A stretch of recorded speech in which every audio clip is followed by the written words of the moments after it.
If you have a hard time with boundaries, how might your life be different if you could say no as easily as a joyful yes?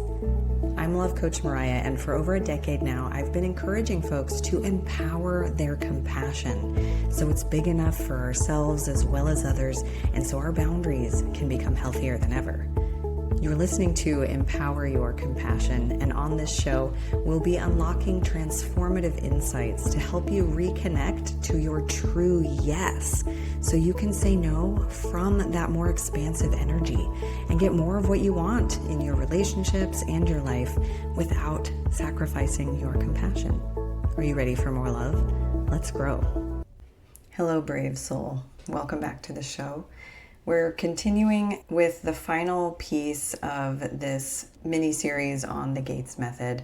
We covered the G for grounding, the A for assessing, the T for trusting, the E for expressing, and now we're at the S, which is steward your precious resources. One thing that really helped me on my journey of healing into boundaries was seeing them as our resource limits. And then I had to overcome fears about limiting myself by accepting that I had limits.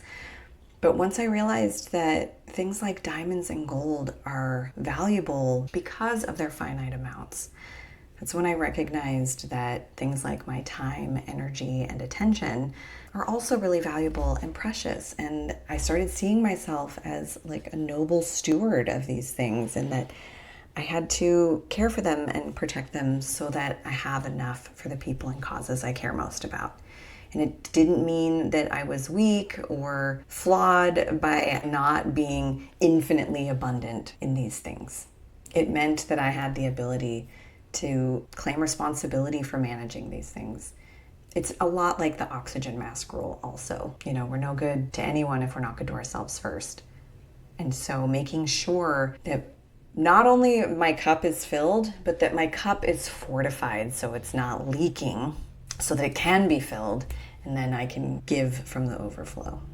So the stewardship piece is really sort of the ongoing maintenance of our boundaries.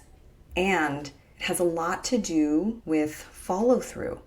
So when we identify a boundary of ours and we recognize the appropriate self-care that's involved in upholding that boundary, that's something that we need to follow through on every time that boundary gets tested. And this does two big things for us.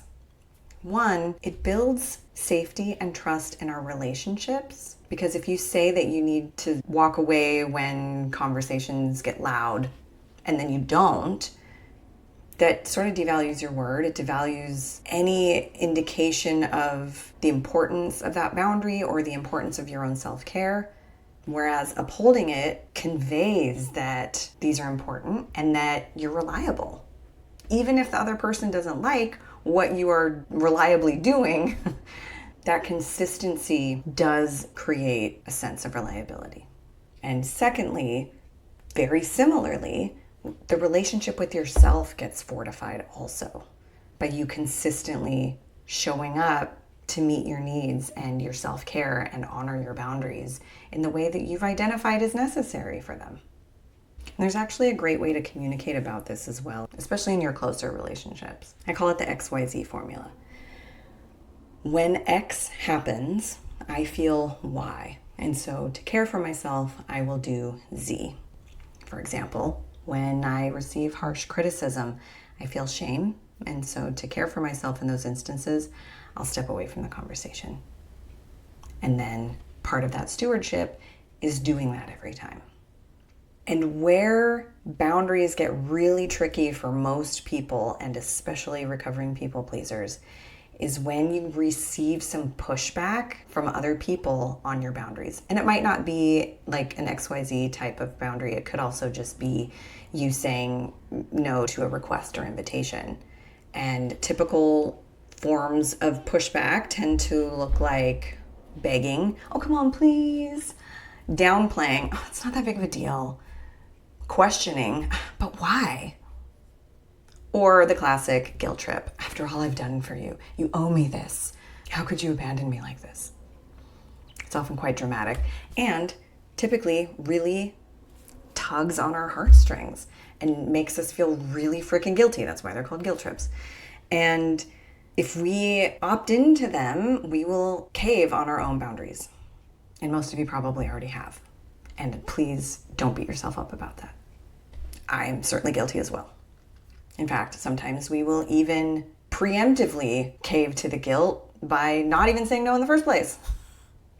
So when we're met with this type of pushback, I referenced this in the previous solo episode on the E, expressing your no without disconnecting.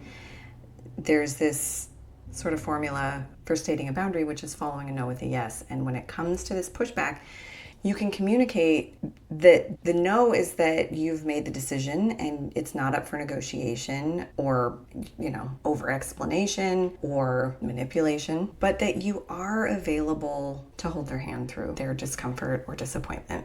Of course, if you are resourced to do that, you certainly don't have to offer this. This is just another sort of handy tool that can make it a little bit easier to stay in your no and stay connected, because I know a lot of you value connection, that's really important to you, and that's why we're here. That's why we're interested in compassion and empowering it and all of that. So being able to say something to the effect of, I see that you're disappointed. Would you like to talk about that? And then you can also have a boundary around how they talk about it, only being available to listen as long as they're speaking from ownership and not blame and accusation and demonizing you. So what that might look like, on the one hand, which I'm not available for and I don't encourage anyone else to be available for, is someone might say, oh gosh, I'm just so disappointed. I can't believe you would do this to me. You're really leaving me high and dry and I'm just really hurt.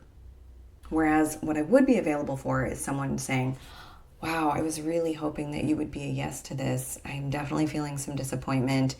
It feels really kind of heavy on my chest. It's a bit of a sinking sensation. I've even got some sadness, but I also recognize the love.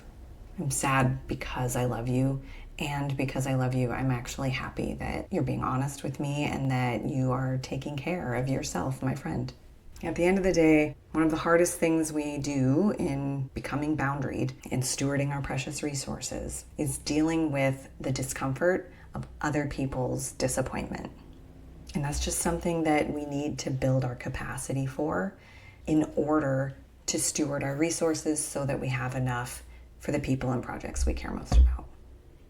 So for a full recap, the Gates method is ground in your body and your values, assess your capacity and your true yes, trust in the other's ability to manage, express your no without disconnecting, and steward your precious resources. I hope you feel a little bit more equipped to brave the risk of rejection that's inherent in honoring your truth and go forth and be boundaried. And if you would like some additional support, please go to boundariesthatfeelgood.com. You can download a comprehensive PDF that breaks down the Gates method even further and offers some wonderful perspectives and tools for you. And while you're here, please do be sure to like, subscribe, and share this show so we can spread the love. I'm sure you know other people who could use some healthier boundaries too. Wherever you're at on your journey, I send you so much love and courage. Namaste.